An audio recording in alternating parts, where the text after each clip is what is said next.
How do you explain when things don't go as we assume? Or better, how do you explain when others are able to achieve things that seem to defy all of the assumptions? For example, why is Apple so innovative?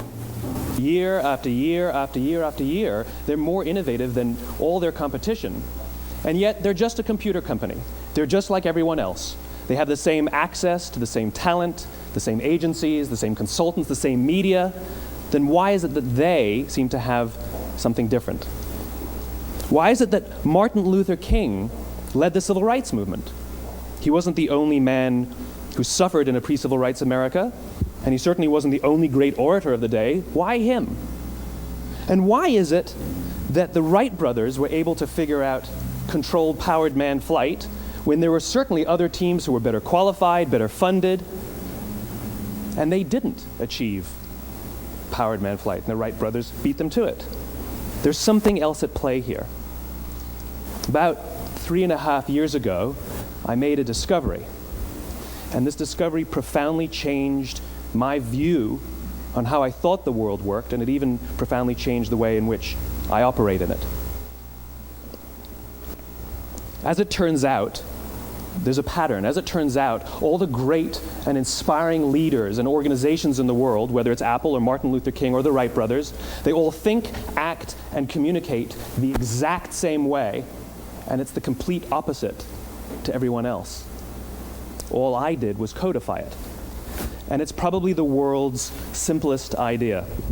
I call it the golden circle.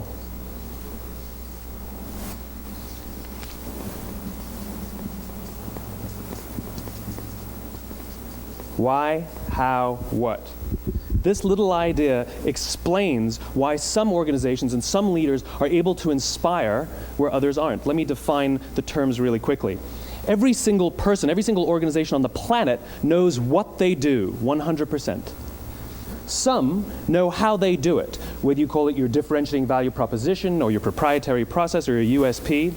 But very, very few people or organizations know why they do what they do. And by why, I don't mean to make a profit. That's a result. It's always a result. By why, I mean what's your purpose? What's your cause? What's your belief? Why does your organization exist? Why do you get out of bed in the morning? And why should anyone care? Well, as a result, the way we think, the way we act, the way we communicate is from the outside in. It's obvious. We go from the clearest thing to the fuzziest thing. But the inspired leaders and the inspired organizations, regardless of their size, regardless of their industry, all think, act, and communicate from the inside out. Let me give you an example. I use Apple because they're easy to understand and everybody gets it. If Apple were like everyone else, a marketing message from them might sound like this: we make great computers. They're beautifully designed, simple to use, and user-friendly. Want to buy one? Meh. And that's how most of us communicate. That's how most marketing is done, that's how most sales is done, and that's how most of us communicate interpersonally. We say what we do, we say how we're different or how we're better, and we expect some sort of behavior, a purchase, a vote, something like that. Here's our new law firm. We have the best lawyers with the biggest clients. We have, we always perform for our clients, do business with us. Here's our new car. It gets great gas mileage. It has, leather seats. Buy our car. But it's uninspiring. Here's how Apple actually communicates. Everything we do, we believe in challenging the status quo. We believe in thinking differently. The way we challenge the status quo is by making our products beautifully designed, simple to use, and user-friendly. We just happen to make great computers. Want to buy one? Totally different, right? You're ready to buy a computer from me. All I did was reverse the order of the information. What it proves to us is that people don't buy what you do, people buy why you do it. People don't buy what you do, they buy why you do it. This explains why every single person in this room is perfectly comfortable buying a computer from Apple. But we're also perfectly comfortable buying an MP3 player from Apple, or a phone from Apple, or a DVR from Apple. But as I said before, Apple's just a computer company. There's nothing that distinguishes them structurally from any of their competitors. Their competitors are all equally qualified to make all of these products. In fact, they tried. A few years ago, Gateway came out with flat screen TVs. They're eminently qualified to make flat screen TVs. They've been making flat screen monitors for years. Nobody bought one. And Dell came out with MP3 players and PDAs. And they make great quality products, and they can make perfectly well-designed products, and nobody bought one. In fact, talking about it now, we can't even imagine buying an MP3 player from Dell. Why would you buy an MP3 player from a computer company? But we do it every day. People don't buy what you do, they buy why you do it. The goal is not to do business with everybody who needs what you have.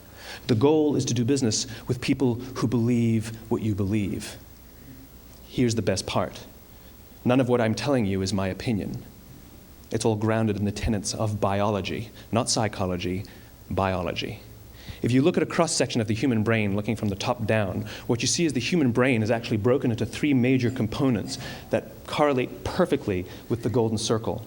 Our newest brain, our Homo sapien brain, our neocortex, corresponds with the what level. The neocortex is responsible for all of our rational and analytical thought and language. The middle two sections make up our limbic brains, and our limbic brains are responsible for all of our feelings, like trust and loyalty. It's also responsible for all human behavior, all decision-making, and it has no capacity for language. In other words, when we communicate from the outside in, yes, people can understand vast amounts of complicated information like features and benefits and facts and figures. It just doesn't drive behavior.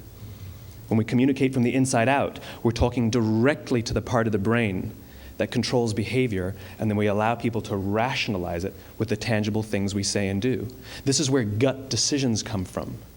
You know, sometimes you can give somebody all the facts and your figures, and they say, I know what all the facts and details say, but it just doesn't feel right.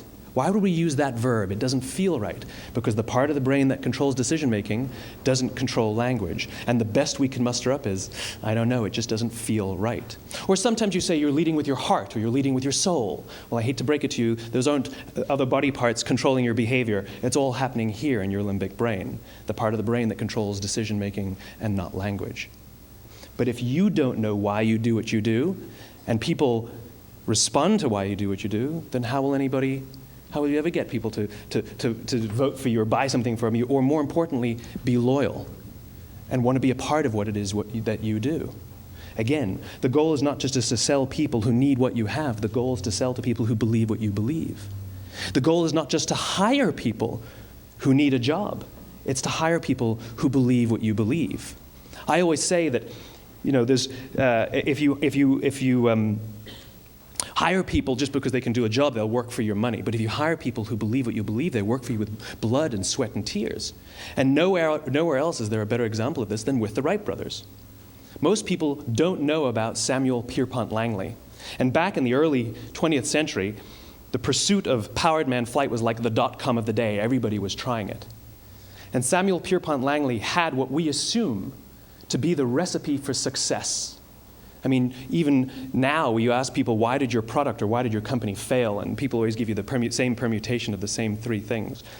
Undercapitalized, the wrong people, bad market conditions. It's always the same three things. So let's explore that.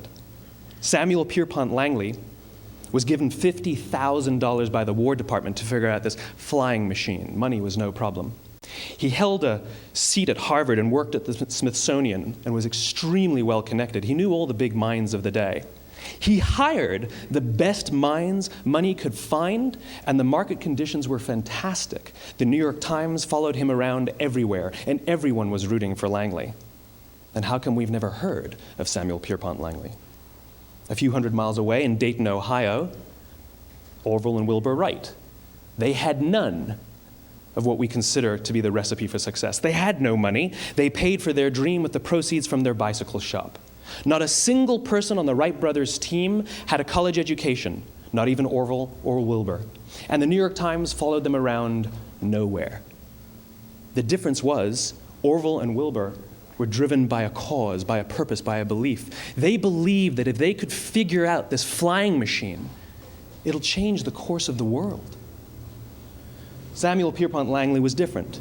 He wanted to be rich, and he wanted to be famous. He was in pursuit of the result. He was in pursuit of the riches. And lo and behold, look what happened. The people who believed in the Wright brothers' dream worked with them with blood and sweat and tears. The others just worked for the paycheck.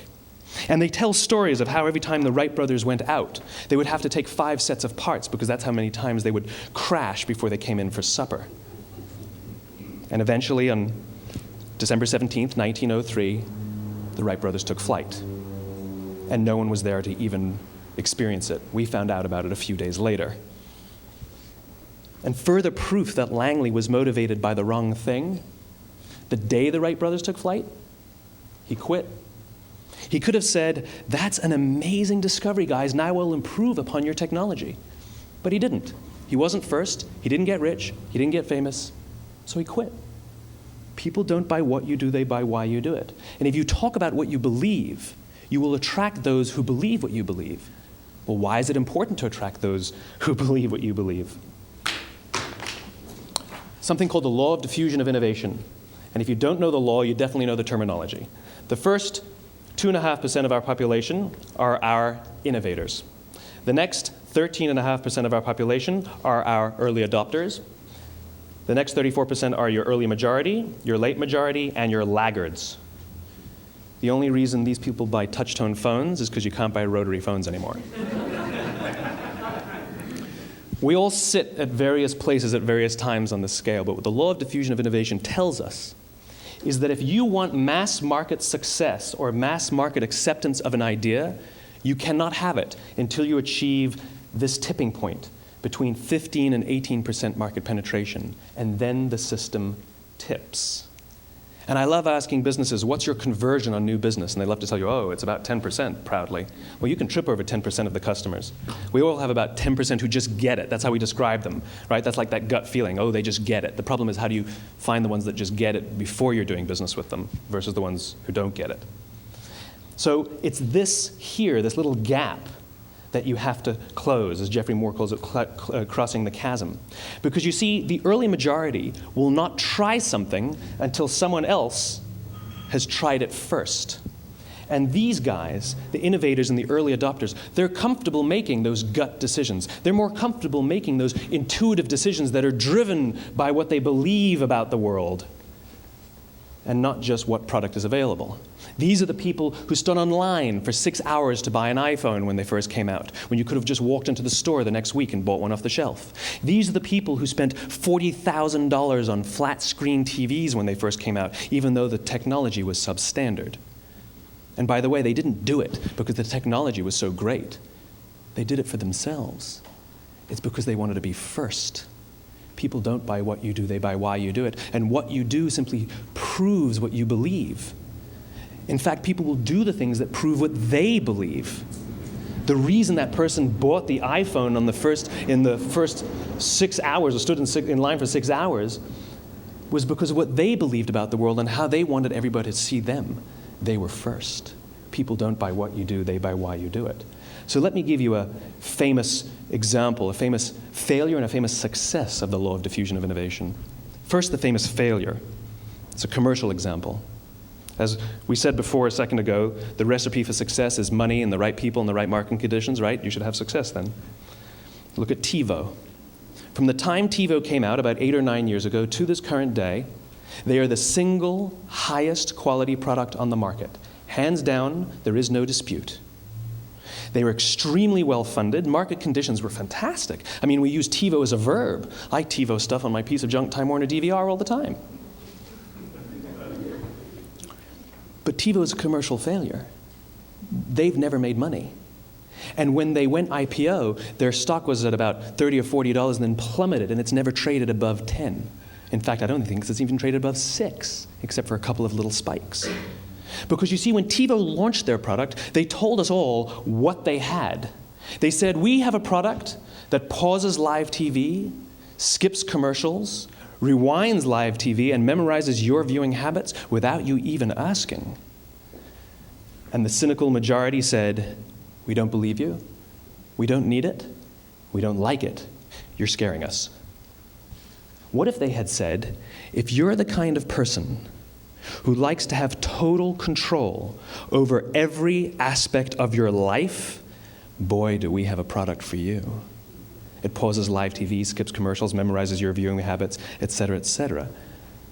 People don't buy what you do, they buy why you do it, and what you do simply serves as the proof of what you believe. Now let me give you a successful example of the law of diffusion of innovation. In the summer of 1963, 250,000 people showed up on the Mall in Washington to hear Dr. King speak. They sent out no invitations, and there was no website to check the date. How do you do that? Well, Dr. King wasn't the only man in America who was a great orator. He wasn't the only man in America who suffered in a pre-civil rights America. In fact, some of his ideas were bad. But he had a gift. He didn't go around telling people what needed to change in America. He went around and told people what he believed. I believe, I believe, I believe, he told people. And people who believed what he believed took his cause and they made it their own, and they told people. And some of those people created structures to get the word out to even more people. And lo and behold, 250,000 people showed up on the right day, on the right time to hear him speak. How many of them showed up for him? 0. They showed up for themselves. It's what they believed about America that got them to travel on a bus for 8 hours to stand in the sun in Washington in the middle of August. It's what they believed, and it wasn't about black versus white. 25% of the audience was white. Dr. King believed that there are 2 types of laws in this world, those that are made by a higher authority and those that are made by man. And not until all the laws that are made by man are consistent with the laws that are made by the higher authority will we live in a just world. It just so happens that the civil rights movement was the perfect thing to help him bring his cause to life. We followed him not for him, but for ourselves. And by the way, he gave the I have a dream speech, not the I have a plan speech. Listen to politicians now with their comprehensive 12-point plans. They're not inspiring anybody. Because there are leaders and there are those who lead. Leaders hold a position of power or authority, but those who lead inspire us. Whether they're individuals or organizations, we follow those who lead not because we have to, but because we want to. We follow those who lead not for them, but for ourselves. And it's those who start with why that have the ability to inspire those around them or find others who inspire them. Thank you very much.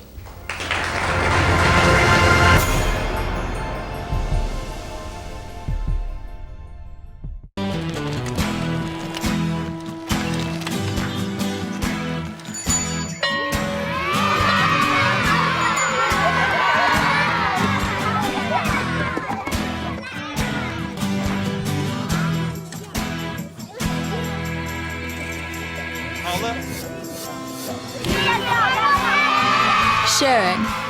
That's video on the Human Network. Siska, welcome to the Human Network.